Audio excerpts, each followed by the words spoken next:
Good morning, everybody. This is Diggs. It's another beautiful day out here in the Pacific Northwest, and I'm here on my engineer, my weakest class right now, to demonstrate how elemental damage is going to work. There's a lot of myths around elemental damage, such as that it doesn't work in PvP, which it does, and which we will prove in this video. There's also the myth that elemental damage only procs if you do have elemental advantage, which is also going to be proven wrong in this video. So let's go ahead, get into the numbers, talk about my process for testing, and let's dig in. So for those of you that watched my last video, I did do a video on dimensional border, and a couple of people were upset because I, in that video, talked about how I was chasing the Volcanord ring because my main PvP set is fire on my rogue, and I wanted the ring because it was going to be an easy 4-star ring to max awaken. It was going to be an easy 4-star ring that's going to give me power damage up with fire tech plus, and I just felt it was going to be a good upgrade overall for my character. Now, people were upset because they said fire attack damage doesn't help you in PvP. It doesn't increase your damage against other characters. And so I thought that was wrong. And I, of course, never tested this, but I just assumed that fire element attack did help me. And a lot of other top players I've talked to agreed. And I finally found a way to test this. So today we're going to test this myth. That elemental damage does not translate in PvP. So what I have two different decks set up here. I have one deck that is set up with my Volcanord ring. You can see here I've removed all familiars, all gear pretty much that's offensive in nature. And then I have another set that does not have my Volcanord ring. Now it does have another ring equipped, but the ring that's equipped does not give me any damage, so it's not going to affect the amount of damage that I'm going to deal. So we do have a test dummy here. We do have my wonderful husband Giant, who has decided to be our test dummy. We are on deck number 1. You can see he has assumed the ball position because he's going to be beaten to death. And of course, we are going to shoot him.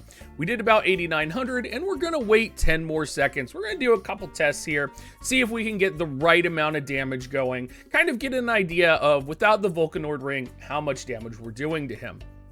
The first one was 8,900. This one's 8,800. We're going to go ahead and do one more, just give it some time here. This is the most consistent I found to test the damage. It does work with basic attacks, but this is just easy. So we get about 8,800 to 8,900. We're going to go ahead and switch over to the set with the Volcanord ring, and you should notice an immediate upgrade in damage, 9,600. So if that's not proof enough for you, we'll go ahead and do a few more in here. But what this does prove is that elemental attack is absolutely factored in when you are playing in PvP.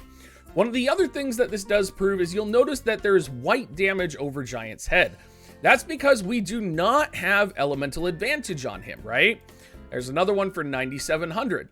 So we don't have elemental advantage and we're using it in PvP. So we are disproving two myths about this at once, that you can't use elemental damage if you don't have the type advantage, and you can't use elemental damage in PvP. So we proved both of these wrong.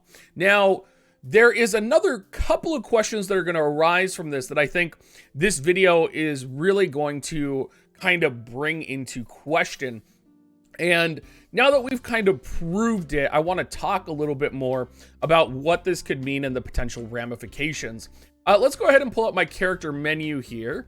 And we will pull up the stats of my main character. And I am an engineer right now, so it is a little bit, it's not the main as my rogue. But you'll notice one of the things here that I think is really interesting is you'll notice that we have discrepancies in attack, in elemental attack, right? And we also have discrepancies in elemental defense, notably light defense and darkness defense being at the lowest. So I do think this brings into a question long-term, particularly for PvP, if we aren't going to see potentially elemental builds for light and dark, whether that's going to be a main element dark or a main element light weapon, if that's maybe potentially the future. I think most of the time though, people are going to be able to easily build fire or water or earth better. I think for most situations, people are going to be able to build fire. I think most people have fire 4-star. But I do think it's interesting to consider, particularly with the new relic system. If we go and we pull up the Relic Wars, a lot of you might, I don't know if everybody has access to this menu here. But for example, I think this really makes the Flaming Knight extremely more important than people are considering, especially if you're using a fire weapon in PvP, because this is going to straight increase your damage an additional 5%. Anyone who's using earth defense weapons are going to deal less damage. So I think this definitely factors into what's going on right now. This may factor into the guild buffs that you decide to set. I think this is also going to factor into maybe you actually want to run the Key of the Deep Sea so that you have fire defense plus 5%, because again, I think most people do run fire weapons in PvP unless they're either, you know, a hyper whale, or unless they are, you know, potentially got lucky in another build and they're lower tiers, so they're not as competitive. It also brings into question what the best weapons are in PvP. Is it going to be better for your build to stack 3 elemental weapons if you don't have access to a good amount of quality 4-star weapons, right? Which it may absolutely possibly be. This doesn't even bring into effect or bring into question the questions that have been raised on the Korean side on elemental attack value. So if you guys aren't familiar with those questions, there is questions going on about elemental attack on the Korean side. There's been testing, really with no definitive proof. But people seem to believe that elemental attack has a value of 1.2 versus 1.0. That being said, so like one attack is equivalent to, or 1.2 elemental attack, or sorry, I need to think about how I phrase this. One elemental attack is going to have like a 1.2 modifier on your attack versus regular attack is just going to have a regular attack modifier. So there are people out there who are testing elemental attack as potentially having a higher modifier than regular attack. And that's just something they've been testing. Personally, I think most of the time it just takes your elemental attack and your attack and adds it together and checks it versus your opponent.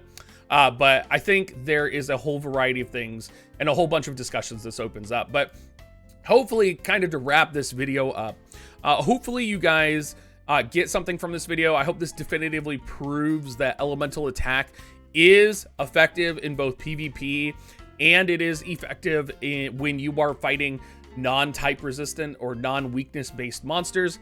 I think that's important to know. And I think this is just part of that, getting that general information out there about the game that people are confused on or they don't quite understand. Now, I am trying to hit 20K subs on the channel, guys, so if you guys could please hit that subscribe button, it would really help me out. Share this video out with your friends. Let's get this good information going out there, and hopefully I'll catch you guys next time. See y'all later.